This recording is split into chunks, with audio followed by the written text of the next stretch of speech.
Dear Bakul Bhai, Jainarayan Bhai, Malay Bhai who welcomed us, and Divyesh Bhai who's here coordinating the proceedings. I think it's a matter of great joy that Corona has not hampered this record of AMA, which started since 1981. And it is historic that we are in the 41st consecutive year of the budget presentation, post-budget presentation analysis, which has been a regular feature year after year. Friends, to all those who are listening to me in your own homes, in your offices, not only in Ahmedabad, but in all different parts of the state and even the country, because AMA has not just a national, but even a global reach. I would say that as our roles are earmarked, Bakul Bhai starts off with the economy. My part is to analyze the tax proposals, and Jainarayan Bhai takes care of industry and management.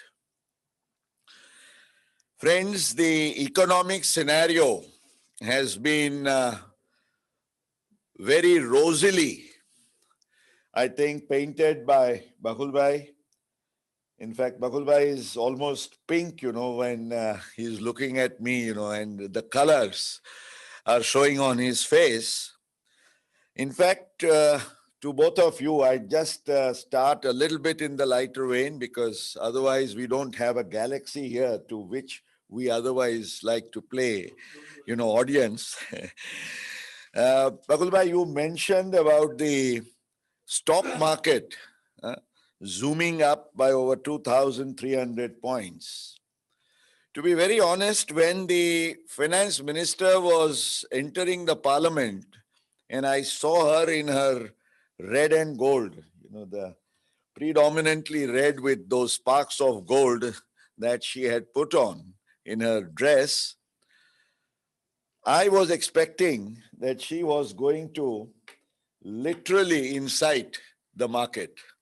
Because I was reminded, of the Spanish, the bull game, where if you want to excite the bull, all that you do is just put across a red cloth. And then I think this is what she had planned. Of course, it was not a gimmick. I think she came out with something that was very substantial. So I support you on the count that as far as the economy and the booster dose, the vaccine that the finance minister was supposed to give to the economy, I think she's done a commendable job. The only thing is, Bakul Bhai, I'm sure you would like to listen to this, please. The only thing is that she did not have money in her coffers to offer to the taxpayers. And when she had said earlier that this was going to be like a budget never before, I think we could not take the message out of it.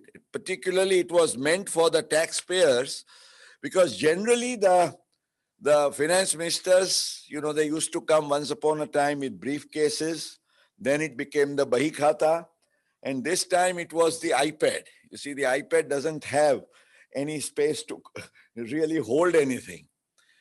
And I think we talk about budgets and we say, kahin khushi, kahin gum, in the tax proposals. But as far as this year's budget was concerned, I think she didn't have much to give, or she hardly had anything to take away, because all her tax proposals, as we are going to evaluate, very shortly, they were by and large, tax revenue neutral, most of them on the procedural front and various other things. The only thing was that people were all so worried about the corona cess, and the corona cess did not come. Thank God. She did not give the corona cess injection to anybody. And that was one of the reasons where there was a sigh of relief.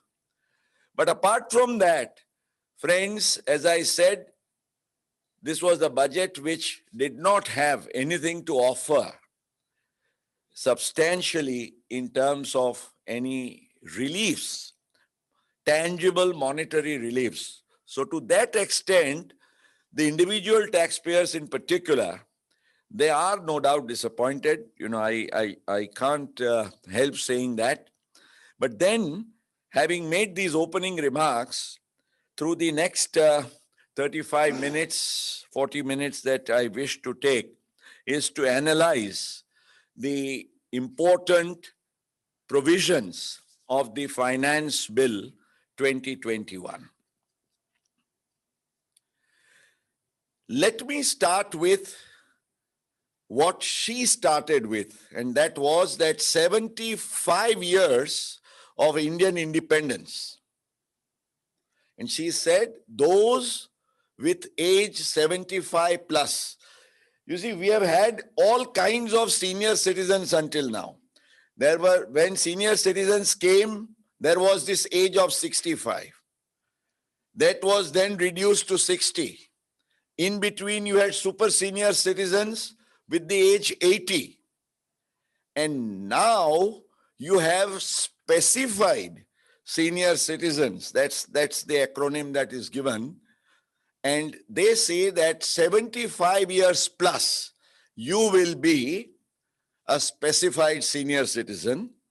And when she announced that, well, she had something for these seniors and she wanted to, pay her respects, it for a moment gave a feeling as if she was going to announce an exemption, that if you have paid taxes all your life, for once, you should relax and you will be exempt from taxes. But that was not to be, friends.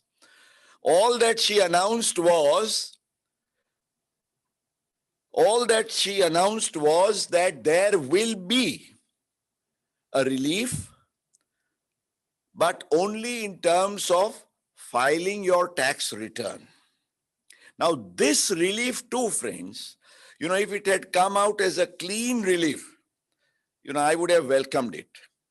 But unfortunately, it came with, as we talk in the language of marketing, with those asterisks. The terms and conditions apply. Friends, I tell you, I've been fairly critical about it during these past 24 hours plus, that this so-called relief to senior citizens, if it is not reviewed, you would hardly be able to find these specified seniors that, we are talking about. Because they say who will be eligible to take this relief. You would be eligible if, firstly, you are 75 years or more, you are an Indian resident, that's fine. But then they say that you should be having only pension income, understandable.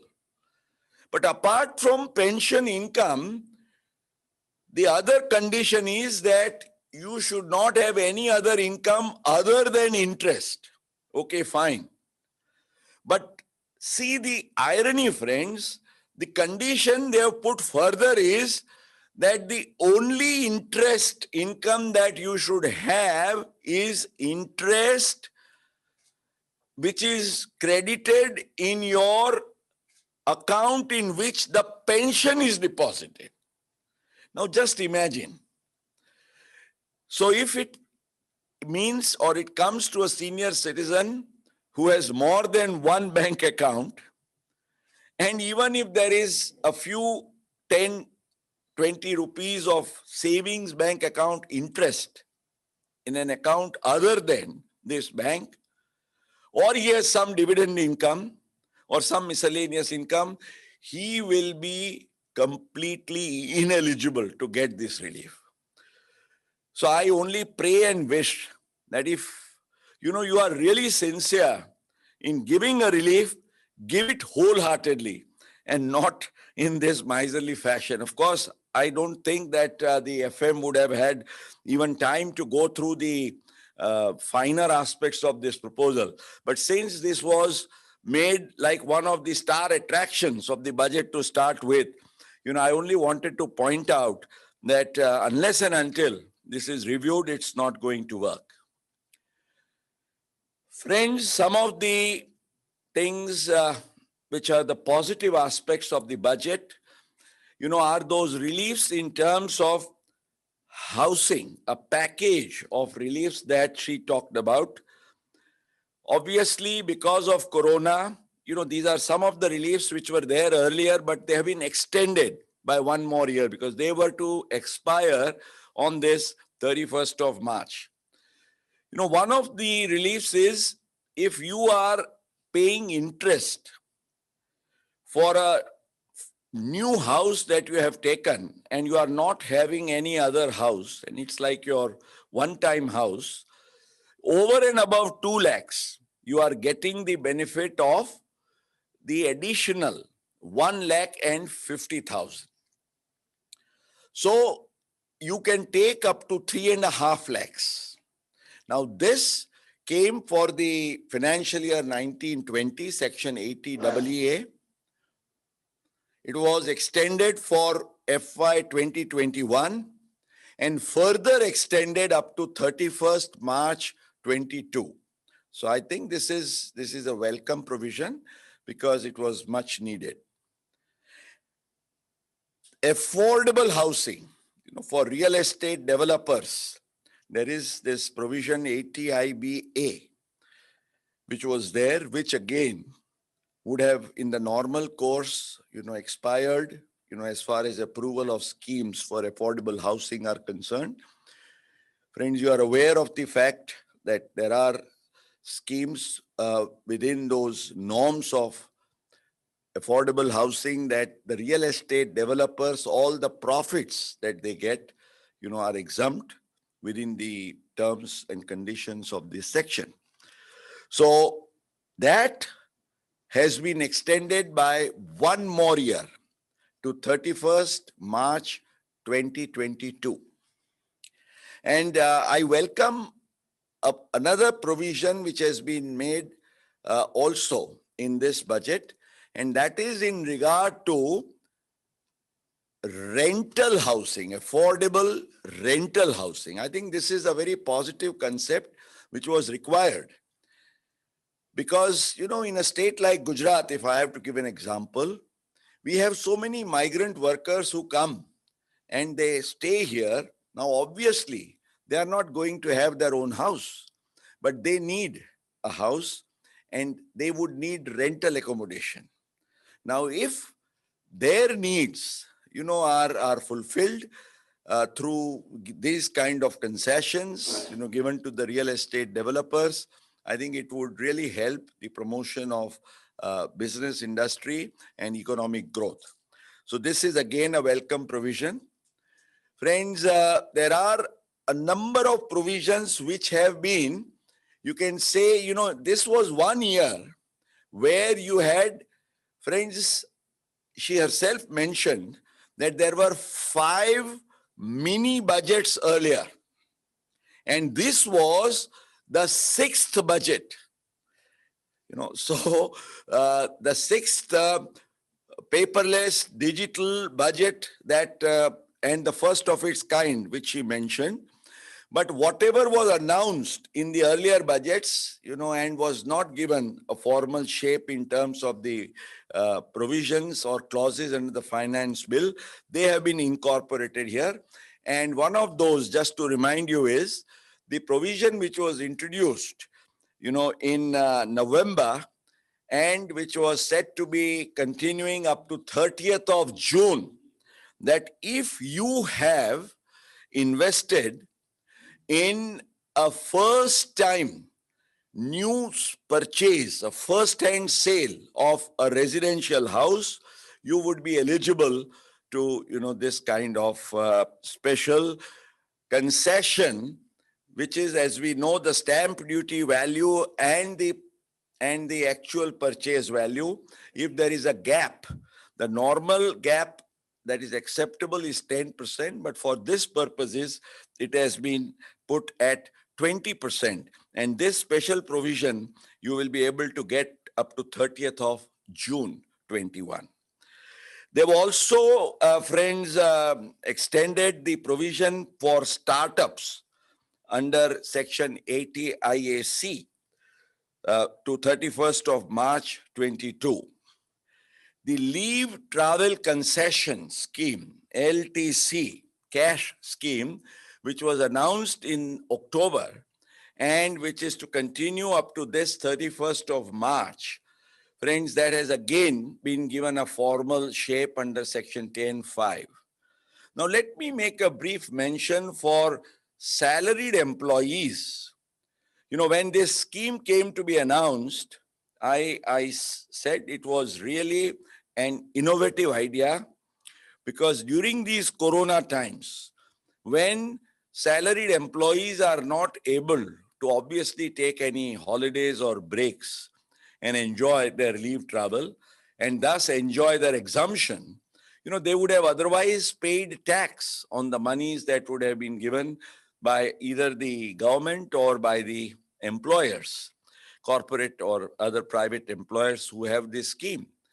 So this very innovative scheme came that if you are eligible for this, and whatever is your eligible amount, and the maximum amount per person in terms of eligibility, particularly for the private sector, etc., was fixed at rupees 36,000 per person. So if you are a family of 4, you would have got 1,44,000.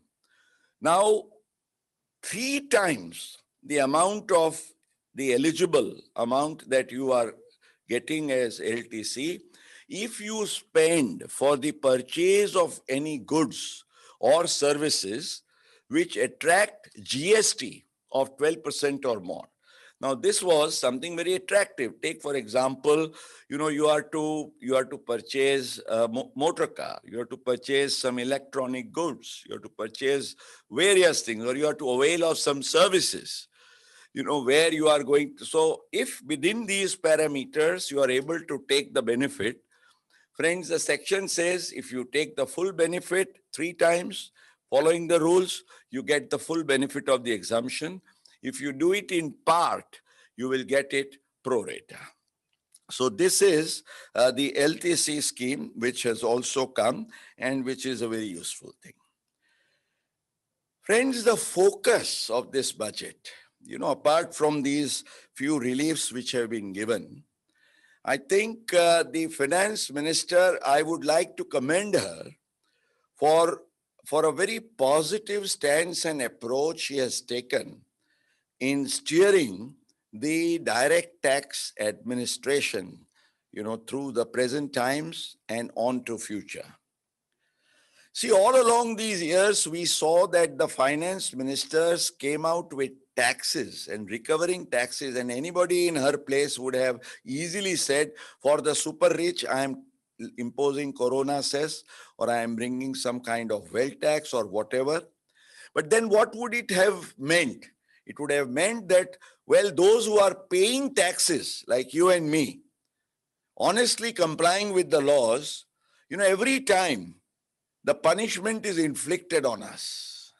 Friends, you all know that out of the 6.8 crore, I'm not using the word taxpayers because they are not all actually paying tax, return filers, the actual number of taxpayers, those who are paying taxes with income more than 5 lakhs of rupees, if we talk of individuals, are just about 25% of that. So that means, it is very difficult to accept, because when you see what the real India is all along, and what it is in terms of the people who are declaring their incomes in their tax returns, there is a huge gap. Now, for quite some time, the focus of the income tax department has been to use technology, for this purpose. And I think it's a very welcome stance. And the finance minister made a very clean, clear-cut statement that she would like to raise her revenue resources through greater voluntary compliance, and not just by imposition of new taxes.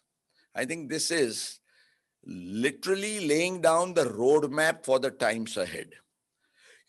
There should be every reason why taxes in general should come down, and why the revenue collection should go up.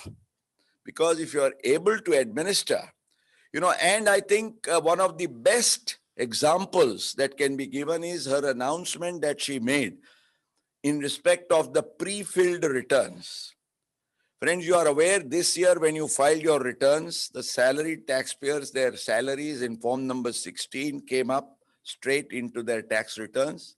Similarly, interest, etc., that they earned, in respect of which there was TDS under various sections, and it was reflected in 16A, that also came into, your form 26AS and into your pre-filled return.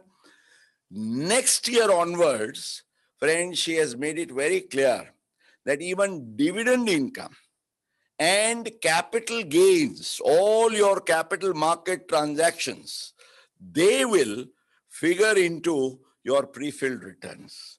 So you will have no excuses of any kind that you are not going to pay taxes in that respect. So I think this is something which is a very clear and a very important signal that is given by the finance minister, that we are moving for times ahead where there will be better compliance. And at the same time, I think there are a series of measures under this finance bill which deal with ease of compliance. Now, what are those measures? Let me briefly run through them. Friends, one of the welcome provisions is Section 44AB, tax audit. Just 2 years ago, it used to be you had to get for tax audit if you have a turnover, you're doing business and turnover of 1 crore or more. Last year, that 1 crore was raised to 5 crores, of course, with certain conditions. And the conditions were that you would need to ensure that 95% of your transactions are either through bank or in the digital form. So only 5% of cash margin is allowed for your receipts and expenditure. But if you are following this, then you are given a big relief. You were not required to, get audit even up to 5 crores. Now, this year, she has gone one step ahead. And that 5 crores has been, it has been raised to 10 crores. So I think this is, again, a very welcome provision, because most of what we call as MSMEs, small and medium industries, they would get the benefit of this 10 crore limit, subject to, of course, this 95% rule. So that is going to be a very welcome provision. There is another welcome provision in regard to the dividends. Friends, you are aware that from this year onwards, dividend is going to be taxed in the hands of the recipients. Now, the provision that has been made in this finance bill, and fortunately, please bear in mind, it is made with effect from the current financial year itself, though it is coming in early February, it will apply throughout the present financial year. And what is the provision? Kindly understand and appreciate that just like capital gains, you are not able to forecast what dividends you will be receiving from the companies. Even the company management at the beginning of the year or in middle of the year does not know that it may give interim dividends towards the later part of the year. So how do you, as a taxpayer, take care of your advance tax liability? Now, for this purpose, friends, what happens is, suppose somebody is getting a dividend only in the fag end of March. Now, obviously, he has not been able to pay his earlier advance tax installments because he never would have foreseen that. Now, in absence of your advance tax payment in respect of that income, you become liable to interest payment under Section 234C.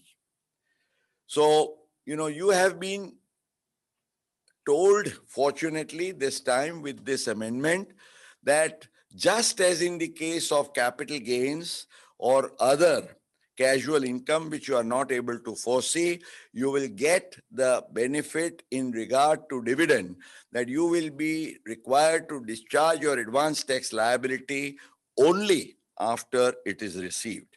I think this is again a very welcome provision. Friends, let me briefly touch on, some of the loopholes that have been plugged. One is obviously for the corporates, after the Supreme Court judgment in the case of Smith Securities, people were claiming depreciation on goodwill, and it was something which was on the scanner of the revenue.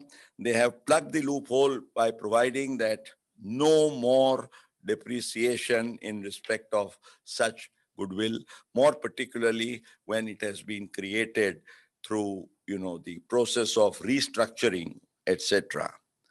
Similarly, there was, also the possible scope of legal avoidance on account of slump sale, which was being structured. Transactions of slump exchange were sought to be, overcome through the tax net of slump sale. Now that loophole has been plugged. There were charitable trusts who, what they used to do is that while they would take donations to the corpus, at the same time, they would use them for purposes of, the capital expenditure, etc., and simultaneously, claim the benefit of 15% accumulation, which is available, in respect of, these amounts or for your other incomes. So this also has been plugged this time. And, another provision which was a fair amount of controversy around that was in regard to setting off of deficit, in cases of a charitable trust against their future incomes. Now that also has been plugged this time.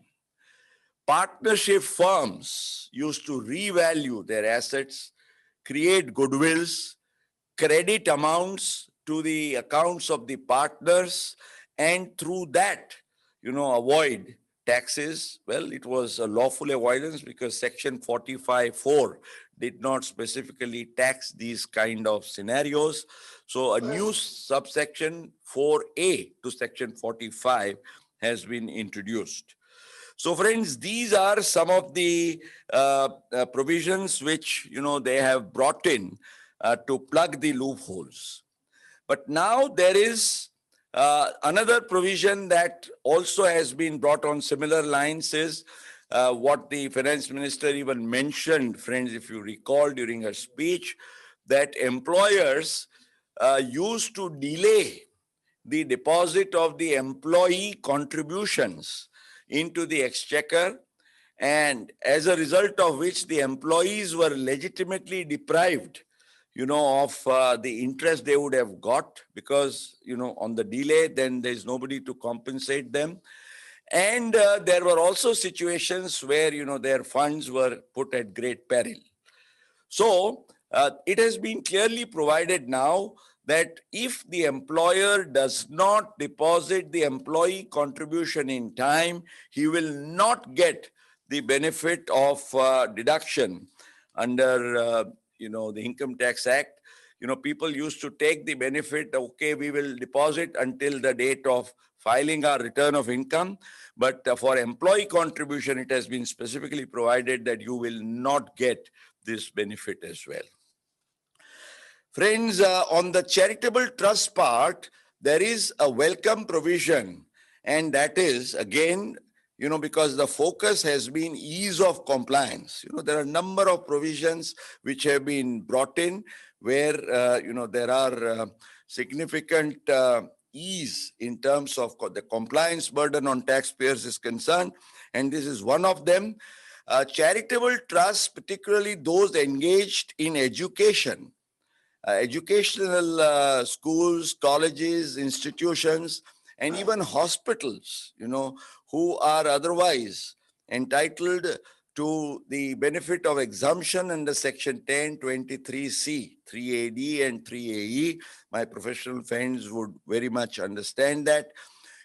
They will get the benefit because, as per the current provisions, beyond rupees 1 crore, you have to go for a formal approval.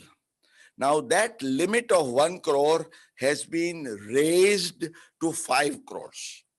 So it would mean that, as long as your receipts are within the amount of 5 crores per annum, you would be considerably relieved of this compliance burden, because you would not have to go to the Director General of Exemptions for approval, etc. I think this is again a welcome provision. Now, friends, moving ahead, let me come to TDS and TCS. TDS is something by the very word, as we all know, tedious. It has never been simple, and whatever you try to say, I think this time there are some. On one end, there is ease of compliance and a number of provisions, very welcome. At the same time, the burden, because TDS is the easiest way the government gets revenues, it's guaranteed. So they have introduced a couple of new provisions, some of which are quite irksome also. Please try to understand. With effect from 1st of July 2021, friends, a new section 194Q is sought to be introduced, whereby, you will all remember that last year we had, under the TCS, under 206, there was this provision which was introduced in respect of TCS, which was to be collected by sellers, from the purchasers, because that's tax collected at source. And there you are familiar with the rule that if, the volume was more than 10 crores turnover, and, the 50 lakhs or more, you are making any purchases, then the seller, would straight away deduct 0.1%. For the corona period, it was reduced by 25%, so it was 0.75. But nonetheless, that was quite a burden. Friends, this time 194Q has been introduced, a new provision, which is TDS on purchases. That was TCS collected, by the seller. Now here, you have to collect TDS on the purchases of goods. Here again, the only logic they have tried to give is that if somebody is not within the TCS net, we want to cover him under the TDS net. But unfortunately, if I am dealing with another party and both of us, he's supposed to collect TCS from me and I'm supposed to collect TDS from him. We will end up in he will make TCS from me and I will make TDS from him. So I think here there is this double burden of tax, which is going to be quite an irksome affair. I think we have time until 1st of July, but this will be something which will be required to be closely looked into. But something that is even more disturbing, and how are you going to implement this? Every time I say there is some bureaucratic bungling that comes in. And here is one provision of section 206AB. Now, what does 206AB say? It says that, while you are discharging your liability for TDS, say, for example, I am paying interest to somebody, I am required to deduct tax at 10%. I am paying professional fees, I am required to deduct under 194J 10%. To a contractor, 2%. So I make various deductions of TDS. I do it as per the rules. But now the law says that if I am dealing with somebody who has not filed his returns for the 2 years preceding the assessment year during which I am required to make the deduction, then in that case, if that person had TDS or TCS collectively more than 50,000, then I am under obligation to deduct at a higher rate. Say, and they have said that it will be twice the prescribed rate or 5%, whichever is higher. So if it is contract, 2% or higher, maybe 5%, so 5%. If it is interest or professional fees, instead of 10%, I would have to deduct 20%. Why am I required to deduct at a higher rate? Because the person with whom I am dealing is not filing his returns regularly and has not filed returns though, because what people do is, if they do not want to come in the tax net, even if TDS or TCS is deducted in their case, they say, we don't want to claim. Because if we file our return, we'll come within the radar of tax. So the objective of the income tax department is to bring such people in radar. But to bring them into radar, just imagine, take for example, friends, I am required to deal with a contractor or I am required to deal with a professional. There is a 2% and 10% rate. Now, how do I find out? Normally they give me their PAN and on the basis of that I make the deduction. Now, how do I find out whether they have filed their tax returns for the preceding 2 years? Whether, they were required to pay 50,000 or more by way of TDS, TCS, and it's reflected in their return and that has been done or not. Now, merely because they have not discharged their obligation, I am put to this burden.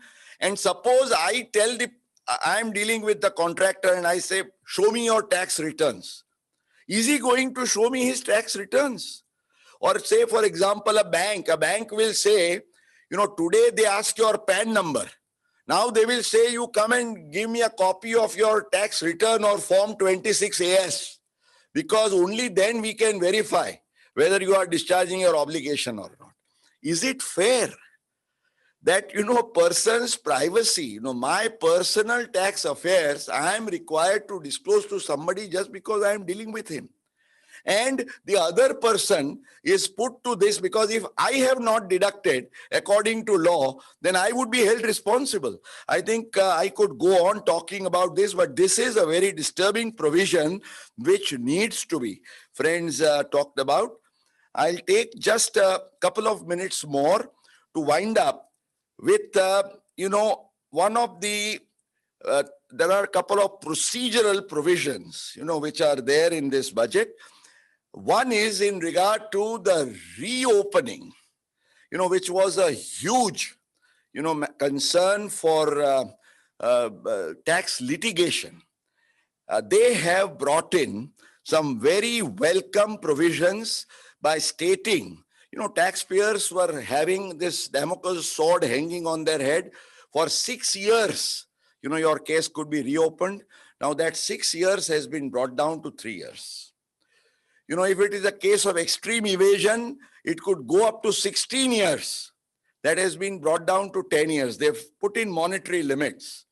But friends, I think this reopening, and there, along with this reopening, one of the salutary provisions they have brought in is that, and 50 lakhs is the limit, but salutary provision is that before a notice is formally issued to you, they would make an inquiry, they would give an opportunity, and if after your reply is given, you are duly satisfied, then the proceedings will be dropped. I think this is a very fair proposal that is being sought to be introduced. I welcome that.